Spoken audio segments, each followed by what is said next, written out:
let's talk about budgeting a trip to Japan. Now, there are a lot of J-vloggers out there, and I'm not really sure why any of them haven't talked about budgeting a trip to Japan. Well, today I'm gonna do that. Set yourself with an outline price. Just that is the price that you want to go for. You're not going to go over that price. And then from there, you divide out, how much you're going to spend on what during your trip to Japan. I learned this budgeting trick when I was getting married because I had a budget for my wedding. And so in order to make sure that I got the wedding that I wanted with the budget I was on, I had to decide what things were more important than others. So like for my wedding, I'm a very sentimental person. I wanted my photographer and videographer to be my most important thing because it's memories and I knew that I wanted to keep them forever. And so what wasn't important were like flowers. I don't care about flowers. Who cares about flowers? Trust me, people care about flowers. So, yeah, you really need to know how to divide your budget. So, let's talk about budgeting with Japan. You really want to know what you want out of your Japan trip in order to know how to budget your trip. So, what is most important to you when going to Japan? Now, one of the things that you're not going to really be able to control is airfare. There's no way to control that. You are very lucky if you get discounted tickets or you find really, really cheap airfare. Like, airfare is like the worst thing out of planning a trip to Japan. It's the pain in the butt part. I hate looking for airfare tickets, so I don't even bother. I just deal with the $1,500 and that's it. If you live in a place that offers a direct flight to Japan, your airfare is automatically cheaper than everyone else's who has to go from airport to airport in order to get to Japan. So just know that. Next, on your planning your trip to Japan is where are you going to stay? Is that something important to you? Are you a person that can just lounge around anywhere? Or do you have to have a certain kind of space to live in? And that's up to you if that's important. So your options are a ryokan, which is a Japanese style inn. You have standard hotels. You can live with a host family for however long you are staying.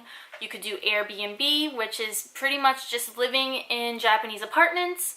Or you could do guest housing. All of these are great options, and they're good options because they vary in pricing, so it's perfect for people trying to either do a cheap budget or don't really care about the budget too much. So that's an option. If you're going the cheap route, you should really consider the Airbnb, the guest housing, and getting a host family. Those are your cheaper options. For those of you who aren't really looking into cheap lodging options, then your standard hotel and ryokans are the way to go. Next is where you want to go in Japan. What do you want to see in Japan? How much of Japan do you want to see? And that's up to you, once again. So, are you one of those people that just wants to stick around in Tokyo? That's awesome. Just stick to standard, buying a train ticket or using the Suica card. If you're one of those people like myself who want to view as much of Japan as possible, your best route is to buy a Japan Rail Pass. This is a very convenient thing for tourists. And I mean only for tourists. If you live in Japan, you can't use the Rail Pass. But this Rail Pass is amazing. It uses all JR lines, and that means regular trains and Shinkansens, which Shinkansens are super expensive. Those tickets are ridiculous. So if you ride a Shinkansen about 3 or 4 times, you've already got your money's worth from the Rail Pass. It is amazing. So if you are planning to do a lot of traveling, the JR Pass is the way to go. Next, are you worried about food being on your budget?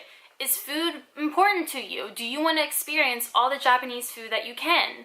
Well, then you're gonna want to probably steer your budget towards food then.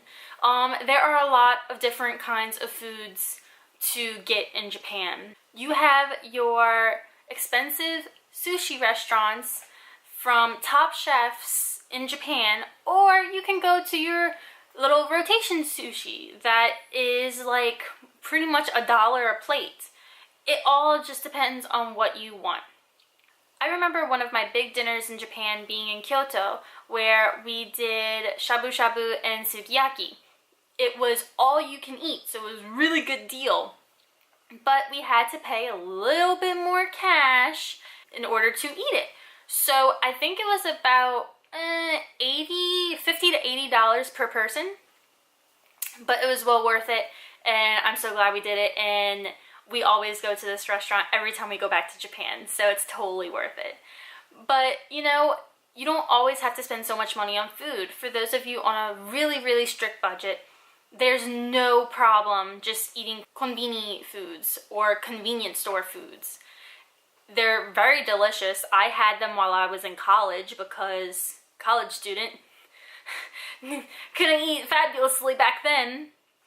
But yeah, no, I would eat the spaghetti in the Family Marts. I would grab a hamburger. I would get bento from, you know, a lunch stand, you know, anything to save a little bit of money so I could spend on trinkets and stuff.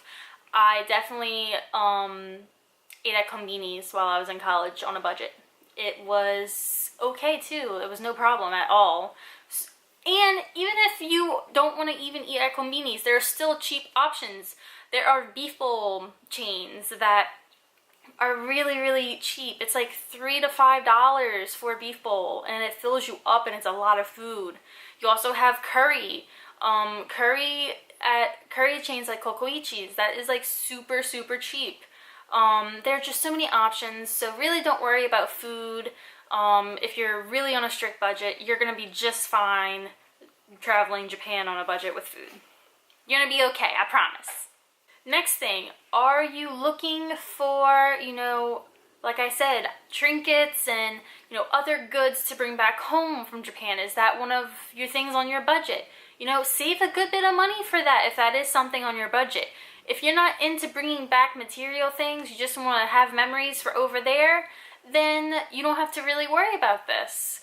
So you really just want to determine where you want to put your money in your trip. You know, is traveling important? Put your money towards traveling. Is lodging important? Put your money in lodging. Is food important? Put your money in food if that is important. You need to figure out what's most important and determine how much money you put in each category. And that is how you're going to budget your trip to Japan. Please look in the description below for my blog link where I talk about budgeting a trip to Japan in more detail. Also, don't forget to like this video if it was useful to you, and go on and subscribe to my channel for more Japan content, and I will see you in the next video.